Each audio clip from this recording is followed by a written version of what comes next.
从今天开始，我想跟大家聊聊学中文的另一个角度——语境。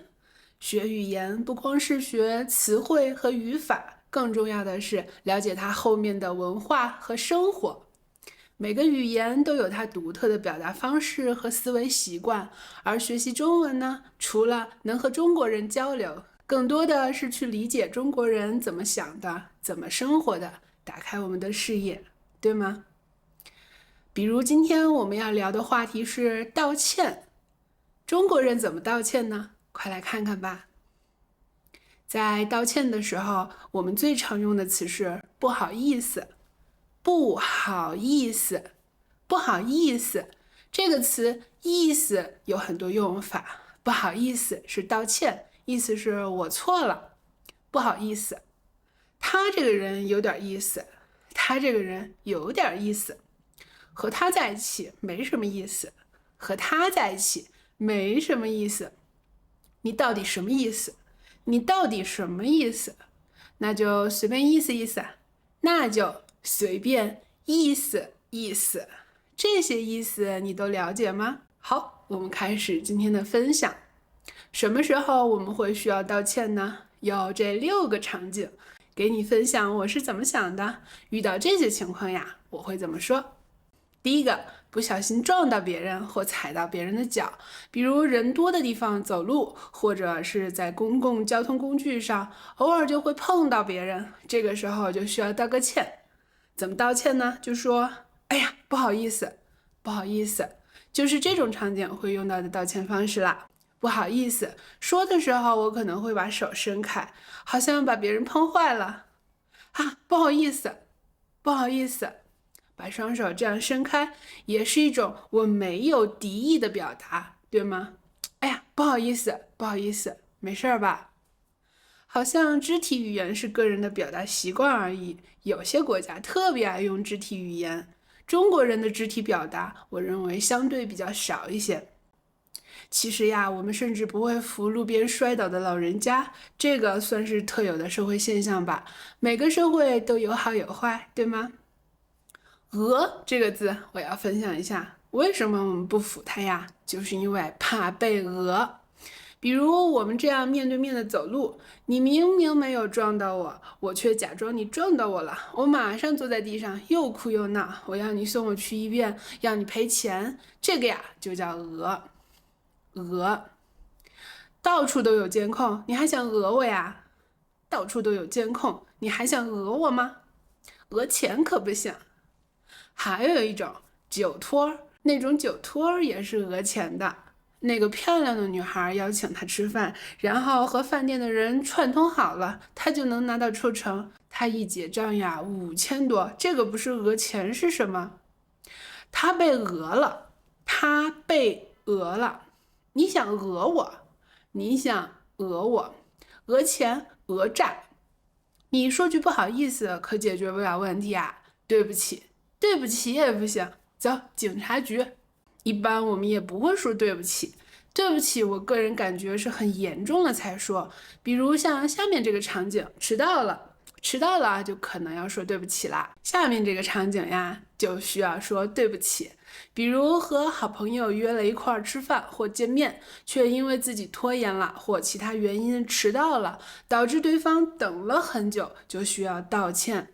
对不起，对不起，然后再找一大堆理由，比如堵车呀、工作上有事儿什么的，这种不可抗力就比较容易获得原谅。对不起，我堵在路上了，还需要半个小时才到。对不起，我堵在路上了，还需要半个小时才到。我提前说了，发生什么？这个就比较容易获得原谅了。对不起，我突然有个会要开，得晚到半个小时。对不起，我突然有个会要开，得晚到半个小时。不过呀，最好还是不要做言而无信的人吧。言而无信，言而无信这个成语是说了的事儿没有信用，不诚信，这个就是言而无信。言而无信，除了失约、迟到，我们还有可能做了让别人不高兴的事儿。比如说话太直接，或者误解了别人，甚至让对方觉得不被尊重。这种情况下，道歉呢，就是修复关系的重要方式了。前几天呀，我跟人开玩笑，开的有点过了，意思是我错了。我就说，我道歉，是我言行不当，别生气了。我道歉，是我言行不当，别生气了。你看前一句话，意思是我错了，意思是我错了。如果我用疑问的语气，意思是我错了，那就是在说你竟敢指责我，你的想法，这件事情是我错了吗？你意思是我错了，我省略了你这个字。如果我跟你描述这件事情，我跟别人开玩笑，我道歉了，意思是我错了，意思是我错了。那这句话里的意思就是我的想法是我觉得我错了，意思是我错了，所以我跟他道歉了。中文可以不带主语，主要看语境，联系上下文还有说话的语气，就知道主语到底是谁。好，我们继续。你会借朋友的东西吗？还有借东西没有办法及时归还，或者还的时候东西是损坏的，这个时候也需要道歉。比如说我借了你的相机，我在用的时候不小心磕坏了一点，我当时就会跟你说，而不是等到要还的时候才说。我会打电话这样说，喂，我跟你说件事儿啊，都怪我不小心，今天拿相机的时候没有拿稳，掉地上了，它倒是没坏，还能用的。我下单给你买了个最新款，过2天就送到你那儿了。这台呀，我用吧，真是对不起啊，真是对不起，真是对不起。讲清楚怎么回事儿，给出我的解决方案。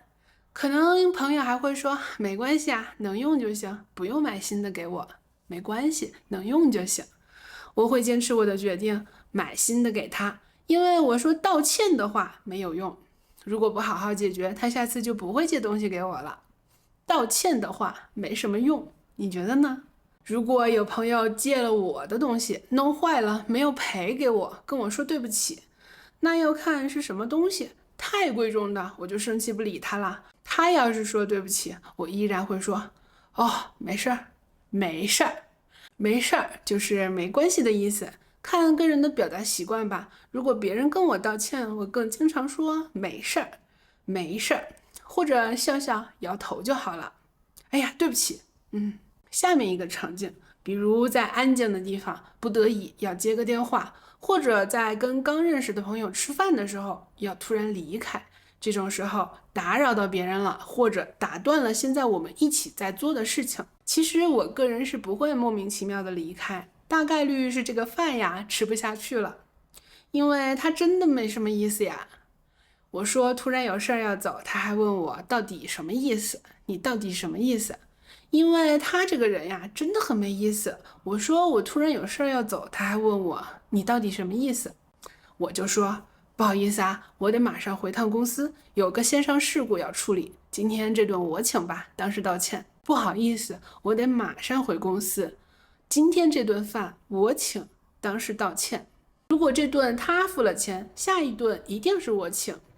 这个不是一概而论的哟，还是要看个人习惯。一概而论这个成语的意思是事情或问题不分性质，不加区别，用同一套标准来对待或处理。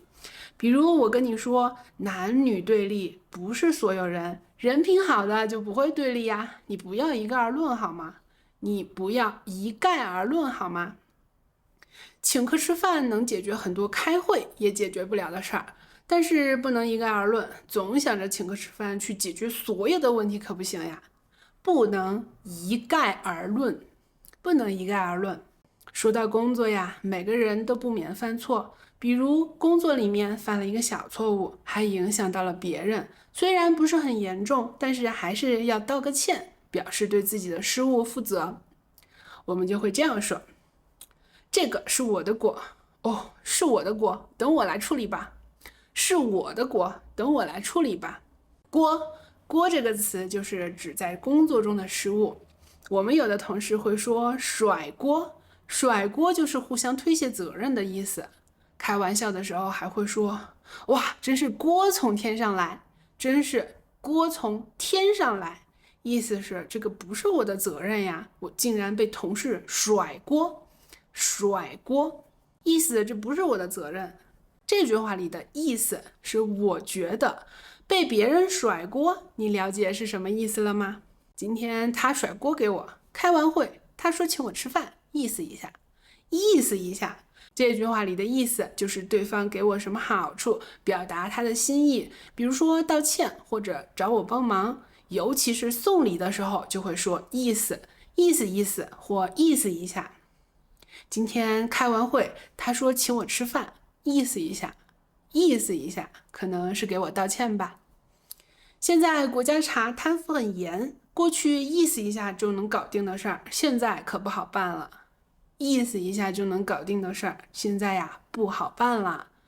他就说意思意思，请我吃顿便饭。这饭呀可不能乱吃，拿了别人手短，吃了别人嘴软。这句话你来理解一下是什么意思？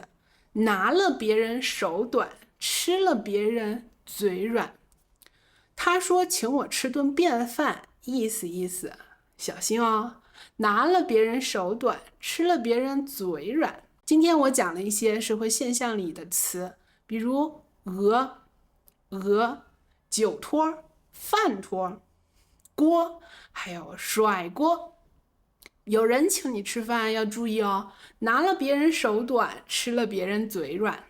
还有这几个成语：言而无信，言而无信；一概而论，一概而论。好，今天的内容就是这些啦。有关意思的用法，你有收获吗？下一期我想说随便，随便这个词也挺有意思的。拜拜。